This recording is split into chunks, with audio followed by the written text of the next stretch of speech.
Hello, my name is Irene and I'm the regional coordinator in Los Angeles. I'm here today to tell you that abortion is not a quick fix, but instead a lifetime of consequences.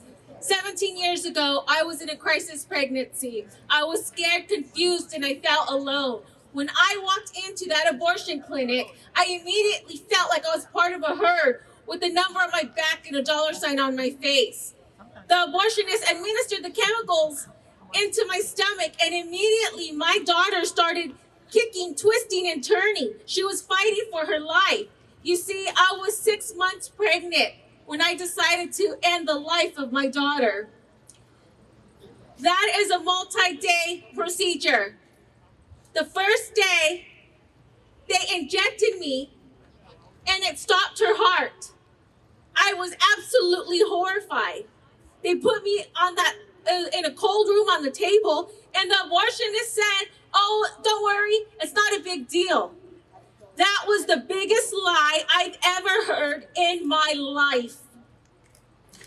After she quickly injected my stomach, they put me in another room where all women, several women, about 15 of us were laying on our own beds on the side. Everybody was quiet. Everybody was crying. I could see their tears falling from their eyes.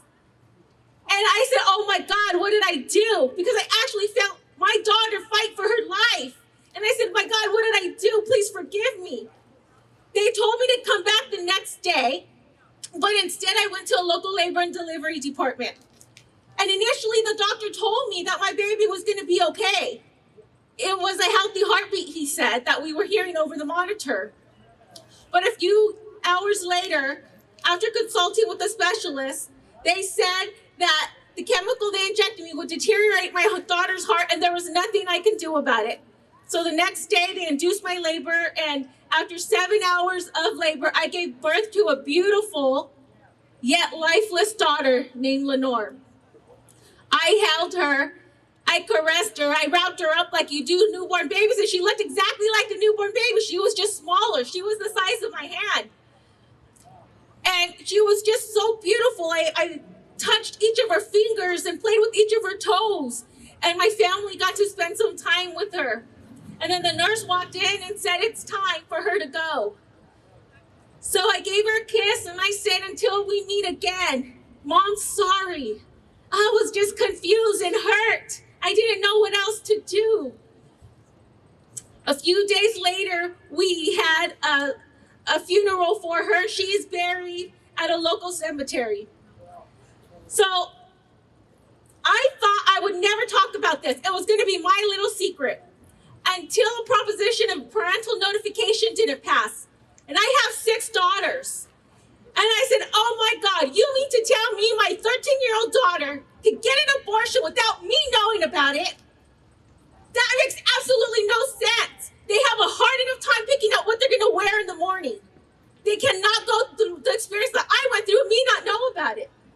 So it was at that time that I decided that I needed to do something. I needed to speak the truth, to tell the truth about abortion, that women deserve better than abortion. It is not liberating. It is absolutely humiliating, embarrassing, degrading. I had to tell my 7 children, my son, that the same mother he knew that was overprotective of him, that loved him, that nurtured him, was the same mother that ended the life of their sister, was the same mother that ever stopped them from playing with her, bonding with her. This court has a history of dehumanizing an entire population. They were wrong in the Dred Scott decision, and they are wrong now. And that is why I am silent no more.